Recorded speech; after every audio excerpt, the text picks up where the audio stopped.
So this is the Glowbound. So it's a product used to helping make amputees adjusted life with prosthesis even easier.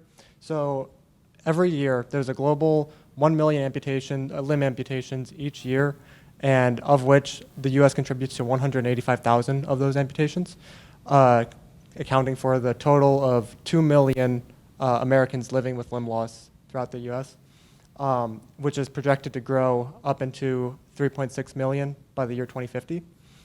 So one of the current methods, and one of the most common methods due to its simple use, is a pin lock system. This pin lock system uses a pin which is inserted into a locking mechanism. So it's attached to the leg, and as it's seated within the socket, you'll hear a ratcheting sound and it'll secure. One of the main issues and problems with this is that to fully secure it, it's reliant on the user to be able to keep track of the amount of clicks that they can hear. Imagine a zip tie. And especially this is really bad for people who have hearing impairments, sight impairments, require caregiver assistance, have balancing issues, especially if their first step is on a wobbly leg.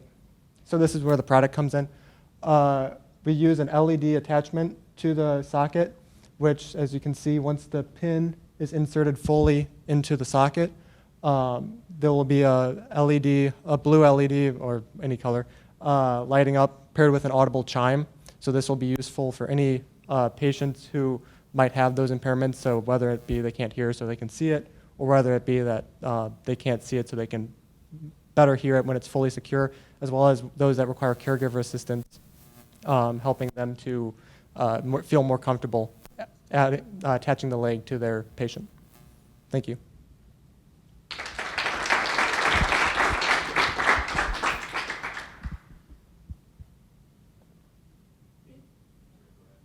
Is this considered a medical device, and do you have to go through any kind of regulatory testing? Based on what I was looking at, it would be an attachment to a medical device, so it'd still have to make sure that it doesn't inhibit it, and the main thing would be making sure, especially working with companies that work in prosthetics, making sure that you don't void warranties, or making sure that the prostheticists know how to fully attach them.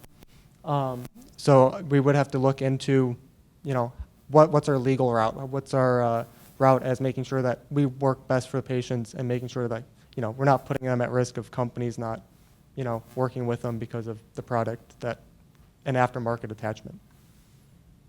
Is the attachment mechanism the same? You just have a new confirmation or notification? So the idea would be that this locking mechanism allows for a signal to be passed into a LED. So imagine like a switch, if you will. So once the pin fully inserts, it trips the switch. That switch gives rise to the LED lighting up and chime. Would you work in partnership with the folks who manufacture that mechanism? That would be the goal, to be approaching those people that already have a footing in that industry and seeing how we could work with them into incorporating this. Because especially if since it's a simple option, it's very commonly prescribed to people that have balancing issues, or have where a suction mechanism might be too complex for them to manipulate. So this makes it even easier, especially for people that are just starting their limb loss journey and getting used to the idea of having to don a prosthesis. I assume that you have looked at not just leg amputations, but other spaces as well. Yeah. Is this the kind of product that is universal? I don't mean universal because I know that they're all individual, but So some arm prostheses use a pin lock system. Most of them are suction. And a big thing of targeting the leg amputation and especially below the knee, is because that is most common for this system, as well as it's one of the most common amputations to be all around. Whereas, so for example, 70% of dysvascular amputations are below the limb. So I hope that answered your question. super knowledgeable, yes. I'm curious how you identified this problem and what you learned talking to your future. So I identified this problem. My grandmother, just in January, had a leg amputation because of peripheral artery disease. So I was able to attend one of her appointments, and I asked the prosthetist, when she was, because she uses the system because she's 87 years old, and I asked the prosthetist, and he said, no, there's no current indication. It's just reliant on fully making sure that when the patient feels it's ready, it's ready. So And that I know gave. This is early, but how many others have you talked to?